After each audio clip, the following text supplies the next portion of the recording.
Hey everyone, today we're going to replace the belt tensioner on my 2011 Buick Regal with a 2.4 in it. It's the CXL trim. Here's the new belt tensioner, and the old one is pretty far in there. We'll have to take off the engine mount to replace it, and to do that we'll have to support the engine. There's a bracket right here, and then I may put a jack underneath it. We'll see how it looks. Starting off, we'll remove the air box. So loosen up this hose clamp, take off the connector for the mass airflow sensor. Mine is zip tied here, but you may have a clip holding the wiring harness in, and then it should just pop out. And then we'll get down in there and see what it's looking like. Alright, I have the air box removed. It's fairly easy. It's just held on by this grommet here, so you pop it out. Now we can see our tensioner down there. You have to use a 3/8 to loosen the tension and take the belt off. Let's see if I can get it to focus. It's down in there. Take the belt off, and it's a good time to also replace your idler pulley.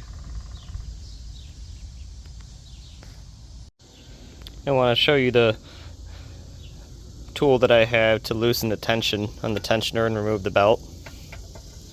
It fits in a slot here, and then push it forward and it removes tension, and then you can take the belt off. Also another good time to replace the belt. Alright, I want to show you that you can actually remove this tensioner without removing the engine mount. So here's the old one, there's the new one, and engine mount is still on. So in order to do that, you need to jack the car up with a jack stand as well, so you're safe, and then remove part of the fender liner. And then you can get up in there with a 15mm wrench using the closed end, reach up in there, and a quarter turn at a time able to loosen the center bolt. And then I was able to pull it out from the top. So with the bolt in it, you want to put the bolt in it. I was able to pull it out from the top up here. And you're not able to get a ratchet on there because the space between the bolt head and the metal frame of the vehicle is much too tight, and that's why the engine normally has to come up to loosen that bolt. So if you don't have a means of raising the engine, it is possible to do it, but it is tight. So once I snake that new one in there, I'll show you what I had to do. Okay, so I got the new tensioner in there and lined up.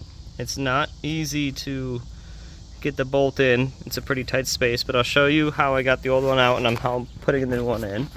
So, get down underneath here.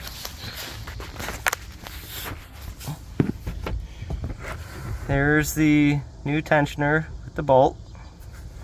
So with your 15mm wrench, you'll use the closed end, and you can actually get it on there. I'm obviously tightening it, but you can loosen it the same way, and little by little you can take the bolt on or off, and that's how you remove it without having to remove the engine mount. It is tight, so people with big hands might struggle here, but for the most part the wrench does all the work. The hardest part is getting it lined up and the bolt threaded. So I will tighten this up, make sure the tensioner is keyed in correctly, and then put on the new belt, and we'll see how it goes. There we have it. Success. The new tensioner was on.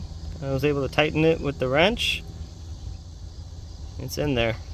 And I'm reusing my old belt because I replaced it not too long ago. There's the old one. And no need to remove the engine mount or support it. So I'll put it back together and make sure it runs right. Alright, I did it.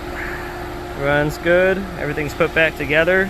The cooling fans are on, so I'm standing over here so it's not too loud, but I'll go ahead and show you how it should look like.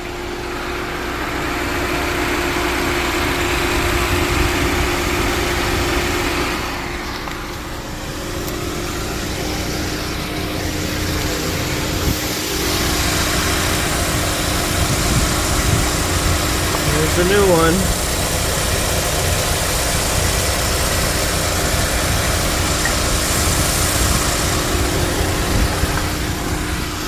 It's looking good.